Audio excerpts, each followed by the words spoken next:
కలియుగ మహిమ ఈ రోజున భారతదేశంలో, మరీ ముఖ్యంగా దక్షిణ భారతదేశంలో ఏ ఇంట్లో చూసినా షుగరు. ఒక ఇంట్లో ఒకరు కాదు, ఇద్దరు ముగ్గురు షుగర్తో పాటు బీపీ.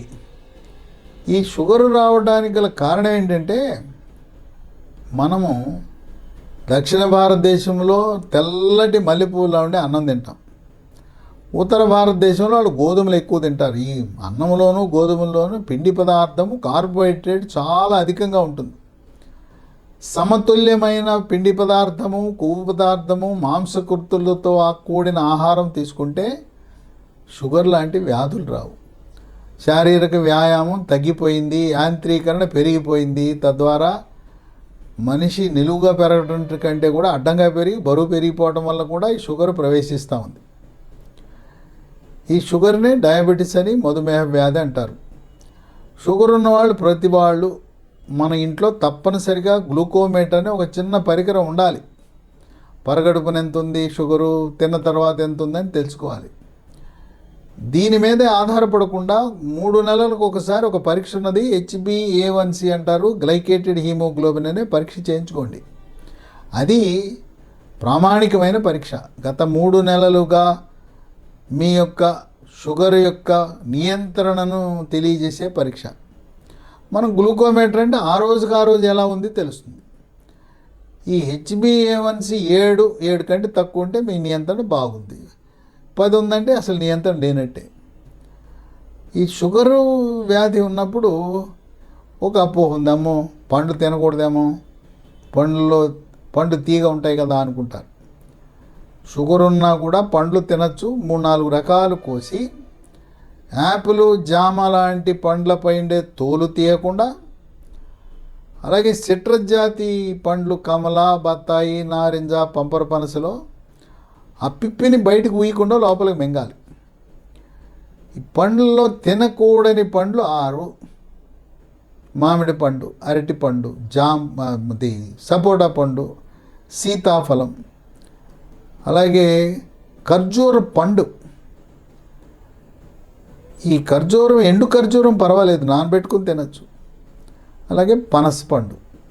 ఈ 6 మినహాయించి మిగతా అన్నీ కూడా తినటం మంచిదే. కనుక నిశ్చింతగా, నిర్భయంగా, నిస్సందేహంగా మీ షుగర్ పెరగదు. పండ్లు తింటే పండ్లలో ఉండే విటమిన్లు, ఖనిజ లవణాలు అవి మనకి శ్రీరామ రక్ష. ఏ విధంగా 6 పండ్లు షుగర్ ఉన్న వాళ్ళు తినకూడదో, ఓ 10 రకాల కూరగాయలకు కూడా మనం దూరంగా ఉండటం మంచిది. ఆ 10 ఏంటో మనం తెలుసుకుంటే మంచిది. 1 గుమ్మడి. అయినా గుమ్మడికాయ ఎక్కువ వాడరు. గుమ్మడికాయ ఏదో శుభాశుభ కార్యక్రమాల్లో, లేకపోతే దసరా పండుగ, దీపావళి పండుగ, రోజువారీగా ఎవరు కూడా గుమ్మడికాయ కూర తినే అలవాటు ఉండదు. అది కూడా గుమ్మడికాయ ఇగురు చాలా ఇష్టపడతారు. గుమ్మడి వండేటప్పుడు దాంట్లో బెల్లం వేస్తారు. కానీ గుమ్మడికాయ కూరొద్దు, కానీ బూడిద గుమ్మడికాయ రసం మాత్రం షుగర్ ఉన్న వాళ్ళకి మంచిది. బూడిద గుమ్మడికాయ రసం తీసుకుని దాంట్లో నిమ్మరసము, అల్లం రసం, కొద్దిగా సూక్ష్మాతి సూక్ష్మంగా తేనె వేసుకుని తాగితే చాలా మంచిది. కనుక ఎక్కువగా వాడేది లేదు కనుక గుమ్మడి గురించి మనం పెద్ద ప్రస్తావించాల్సిన అవసరం లేదు. ఇక రెండోది మనము కార్న్. ఈ కార్న్ కూడా కొన్ని కుటుంబాలు ఎక్కువ ఉపయోగిస్తుంటారు. ఈ కార్న్ని ఉడకబెట్టి తింటూ ఉంటారు. ఈ కార్న్ కూడా షుగర్ ఉన్న వాళ్ళు వీలైనంత వరకు ఎంత తగ్గిస్తే అంత మంచిది. ఇక మరొక గడ్డ ఒకటి ఉంది, కందగడ్డ అంటారు. ఇది కూడా ఎక్కువగా వాడరు. ఈ కంద అనేది మళ్ళీ పండగలప్పుడు, దసరా, సంక్రాంతి, దీపావళి పండగలప్పుడు, లేదు కందగడ్డ పులుసు, అశుభ కార్యక్రమాల్లో దీన్ని వండుతూ ఉంటారు. ఇక 4 గ్రీన్ పీస్ కూడా తక్కువగా వినియోగించడం మంచిది, మరీ ఎక్కువగా వాడకూడదు. సరే, ప్రతి కూరలోనూ గ్రీన్ పీసు కాకుండా ఎంత తగ్గించుకుని వాడితే అంత మంచిది. ఇక 5 సోయా చిక్కుళ్ళు. సోయా చిక్కుళ్ళు మనకి ఆదిలాబాదు, నిజామాబాద్ జిల్లాలో బాగా పండిస్తారు. అయినా భారతదేశంలో సోయా చిక్కుళ్ళ వినియోగం సగటు వినియోగం చాలా తక్కువ. సోయా చిక్కుళ్ళను కూర వండుకోవచ్చు. సోయా చిక్కుళ్ళతో పన్నీర్ తయారు చేస్తారు, దాన్ని టోఫు అంటారు. ఇదే కాకుండా మనం ఆయిల్, నూనె, ఈ పామ్ ఆయిల్ షుగర్ ఉన్న వాళ్ళకి అంత మంచిది కాదు. మనకి ఆర్థిక సమస్య లేకపోతే ప్రపంచంలో అత్యంత ప్రముఖంగా ఆరోగ్యకరమైన నూనె ఏదైనా ఉందంటే ఆలివ్ ఆయిల్. ఆలివ్ ఆయిల్లో కూడా ఎక్స్ట్రా వర్జిన్ ఆలివ్ ఆయిల్ ఉంటుంది, అది సూపర్. అయితే ఇది ధనిక వర్గాల వల్లనే అవుతుంది, మామూలు పేద మధ్యతరగతి వాళ్ళు కొనుక్కోలేరు. మీకు డబ్బులుంటే మాత్రం ఇంకా వేరే ఏ నూనె చూడొద్దు, ఎక్స్ట్రా వర్జిన్ ఆలివ్ ఆయిల్ వండుకోండి, కూరలన్నీ వండుకోండి. షుగరు, బీపీ, థైరాయిడ్, గుండె జబ్బులు, కొలెస్ట్రాల్ అన్ని సమస్యలకు పరిష్కార మార్గం ఎక్స్ట్రా వర్జిన్ ఆలివ్ ఆయిల్ వాడటం. ఇక 6 పెండ్లం. ఈ పెండ్లం కూడా ఎక్కువగా వాడరు, కానీ పెండ్లం పచ్చడి చేసుకుంటారు, నిలవ పచ్చడి చేసుకుంటారు. పెండ్లం కూర కూడా ఇప్పుడు పండుగలు, శుభాశుభ కార్యక్రమాల్లో, కానీ రోజువారీ దీని వినియోగం చాలా తక్కువ. ఇక 7 చామగడ్డ. ఈ చామగడ్డలు పులుసు వండుకోవచ్చు, కానీ దీన్ని అందరూ ఇష్టపడేది ఏంటంటే దీన్ని ఫ్రై కావాలంటారు. దీన్ని రింగులుగా కానీ లేదా నిలువుగా కోసి ఏ విధంగా మనము బంగాళదుంప అవి ఫింగర్ లాగా తయారు చేస్తారో ఆ విధంగా కరకరలాడేలా చామగడ్డ ఫ్రై కావాలంటారు. ఇది కూడా రోజువారీగా వాడరు, ఎక్కువగా శుభాశుభ కార్యక్రమాల్లో చామగడ్డని దీన్ని వడ్డిస్తూ ఉంటారు. ఇది సగటు భారతీయ పౌరులు చామగడ్డ వినియోగం చాలా తక్కువ. 8 ముల్లంగి. ముల్లంగిని ఈ మధ్యకాలంలో సాంబార్లో ఎక్కువగా వాడుతున్నారు. హోటల్లోనూ మరి క్యాటరింగ్ వాళ్ళు కూడా ముల్లంగిని సాంబార్లో ఎక్కువగా వాడుతున్నారు. ఇది షుగర్ ఉన్న వాళ్ళు పరిమితంగా తీసుకోవడం మంచిది. ఇక 9 చిక్కుళ్ళు. చిక్కుళ్ళు నాటు చిక్కుళ్ళు ఉన్నాయి, లేదా గోరు చిక్కుళ్ళు ఉన్నాయి, లేదా తప్పగా ఉండే చిక్కుళ్ళు ఉంటాయి, బీన్స్ అంటారు. చిన్న గింజలు ఉంటాయి. ఈ నాటు చిక్కుడుకాయ చాలా రుచికరంగా ఉంటుంది, గింజ లోపల లావుగా ఉంటుంది. ఈరోజు కూడా గ్రామీణ వాసులు పందిరేసి ఈ నాటు చిక్కుడుకాయ వాళ్ళు ఇంట్లోనే పెంచుకుంటారు. ఈ నాటు చిక్కుడు మార్కెట్లో అంత పెద్ద మొత్తం మనకు లభించవు. ఈ తప్పల్లా ఉండే బీన్స్ అంటారు, అవి వస్తుంది. అది పైన తోలే ఎక్కువ ఉంటుంది తప్పని చిన్న గింజ ఉంటుంది. ఈ చిక్కుళ్ళు కూడా పరిమితంగా వాడితే మంచిది. ఇక 10 మనం ముందు నుంచి మనకు తెలుసు, పొటాటోస్, బంగాళదుంపలు, ఉర్లగడ్డలు. షుగర్ ఉన్న వాళ్ళు దీనికి పూర్తిగా దూరంగా ఉండటం మంచిది. ఎందుకంటే ఈ పొటాటో వినియోగిస్తే జమ్మని షుగర్ పెరిగిపోతుంది. కనుక మీకు ఎంత దాని మీద ప్రేమ ఉన్నా, ఎంత ఇష్టం ఉన్నా, పొటాటో, ఉర్లగడ్డ, బంగాళదుంపకు మాత్రం మీరు ఎంత దూరంగా ఉంటే అంత మంచిది షుగర్ ఉన్నవాళ్ళు. ఈ విధంగా ఆహార నియమాలతో పాటు యోగా, ప్రాణాయామము, ధ్యానము, వ్యాయామము చేయటము షుగర్ నియంత్రణకు ఎంతో కీలకం. షుగర్ వ్యాధి ఉన్నవారు ఆకుకూరలు అధికంగా తినటం, పప్పు దినుసుల్లో ప్రోటీన్ అధికంగా ఉంటుంది, వాటి వల్ల ఎంతో మేలు జరుగుతుంది.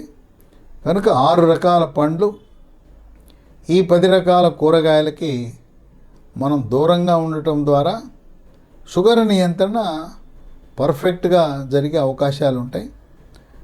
షుగర్ని మనం జయించాలంటే అసలు ఆది నుంచి కూడా తెల్లగా మల్లెపూల్లా ఉండే అన్నం తినటం, గోధుమలు తినటం తగ్గించి రాగి, జొన్న, సజ్జ, కొర్రలు, అరిగెలు, సామెలు, ఊదలు వీటిని జావ రూపాన కానీ, అన్నం రూపాన కానీ, లేదు పిండి విడివిడిగా పిండి, లేదా అన్నీ కలిపి పిండి, మల్టీగ్రెయిన్ ఈ రోజున మార్కెట్లో అందుబాటులో ఉంది, మల్టీగ్రెయిన్ మిల్లెట్స్ పిండి, అది కూడా పుల్కాలు చేసుకుని తినటం మంచిది. షుగరు రాకుండా బరువు నియంత్రణ కూడా ఉపయోగపడుతుంది. షుగర్ వ్యాధి ఉన్నప్పుడు జబ్బు బయటపడగానే మందులు వాడవలసిన అవసరం లేదు. ఆహార నియమాలు పాటించి బరువు తగ్గి యోగా, ప్రాణాయామము, ధ్యానం చేస్తే దాన్ని షుగర్ని నియంత్రించుకోవటం చాలా సులభం. లేదా కొన్ని చిట్కాలు ఉన్నాయి. స్కై ఫ్రూట్ సీడ్, ఆకాశ పండు విత్తనం, పొద్దున ఒకటి రాత్రి ఒకటి తింటే షుగర్ కంట్రోల్లోకి వస్తుంది. అలాగే పన్నీర్ పూల విత్తనాలు ఉంటాయి. ఓ 15 విత్తనాలు రాత్రిపూట ఒక గ్లాసు నీళ్ళలో నానబెట్టి పిసికి మనం చింతపండు రసం తీసినట్టుగా దాని రసం తీసి తాగితే కూడా చక్కటి నియంత్రణ ఉంటుంది. అక్కడ దాకెందుకు, తమలపాకులు ఉన్నాయి. కాడ తీసేసి ఉదయం 2 తమలపాకులు, రాత్రి 2 తమలపాకులు నవలండి, షుగర్ బ్రహ్మాండంగా జరుగుతుంది. ఇన్సులిన్ అనే మొక్క దొరుకుతుంది. ఇన్సులిన్ మొక్క, అది మీకు నర్సరీలో లభిస్తుంది. ఆ మొక్క తెచ్చి పెట్టుకోండి. పొద్దున 2 ఆకులు, రాత్రి 2 ఆకులు నవిలితే మీకు శరీరానికి కావాల్సినంత ఇన్సులిన్ మీకు శరీరంలో సరఫరా అవుతుంది. సో ఇన్సులిన్ ఆకుల వల్ల షుగర్ నియంత్రణ పర్ఫెక్ట్గా జరుగుతుందని వైద్య పరిశోధనలు వెల్లడిస్తున్నాయి. మెంతులు రాత్రిపూట నానబెట్టి 1 స్పూను 2 స్పూన్లు, ఉదయం మెంతులతో పాటు నీళ్ళు కూడా తాగటం. లేదు, మెంతులు, జీలకర్ర, నల్ల జీలకర్ర, వాము, దీనికి ఒక ఫార్ములా ఉంది. మెంతులు 1/2 కేజీ, వాము 100 గ్రాములు, నల్ల జీలకర్ర 50 గ్రాములు. ఈ మూడింటిని విడివిడిగా మూకుట్లో దోరగా వేయించి నూనె లేకుండా చల్లారిన తర్వాత మూడింటిని కలిపి మిక్సీలో వేసి పొడి చేసి ఒక సీసాలో పెట్టుకుని పొద్దున 1 స్పూను, రాత్రి 1 స్పూను దీన్ని నీళ్ళలో కలుపుకొని తాగితే షుగర్ నియంత్రణ బ్రహ్మాండంగా జరుగుతుంది. కనుక కొత్తగా మీకు షుగర్ బయటపడితే ఏమి మానసికంగా కుంగిపోవద్దు. డాక్టర్లు వాళ్ళ డ్యూటీ, వాళ్ళ వృత్తి ధర్మం. షుగర్ అని బయటపడగానే పేజీ నిండా మందులు రాస్తారు. సరే అని చెప్పండి, ఆ మందులు ఏం అవసరం లేదు. 5 సంవత్సరాల వరకు ఇప్పటి వరకు మందులు వాడుతున్న వారు కూడా ఈ చిట్కా వైద్యాల ద్వారా షుగరు రివర్స్ చేయొచ్చు. అంటే మందులు వాడుతున్న వాళ్ళు మందులు మానేయచ్చు. జీవితంలో మళ్ళీ మందులు అవసరం ఉండదు. అయితే బరువు తగ్గటం, మీ నోటికి తాళం వేయటం, నాలుక ఎప్పుడు రుచి కావాలని కోరుకుంటుంది. ఆపు ఆపు ఆగవే ఆగవే అని చెప్పి నేను నాలుకని నియంత్రించి రుచి కోసము కాకుండా పిండి పదార్థం అధికంగా ఉండే వాటినన్నింటినీ దూరం పెట్టి మాంసకృతులు, కొవ్వు పదార్థాలు సమతుల్యంగా ఉండే ఆహార పదార్థాలను మనం తీసుకుంటే షుగర్ వ్యాధికి మందులు లేకుండా నియంత్రించవచ్చు. షుగర్ వ్యాధి, డయాబెటీస్ టైప్ 2ని రివర్స్ చేయొచ్చని ఖరాఖండిగా పాశ్చాత్య దేశాలలో, అమెరికాలో పరిశోధన ద్వారా నిరూపణ, నిర్ధారణ చేయటం జరిగింది.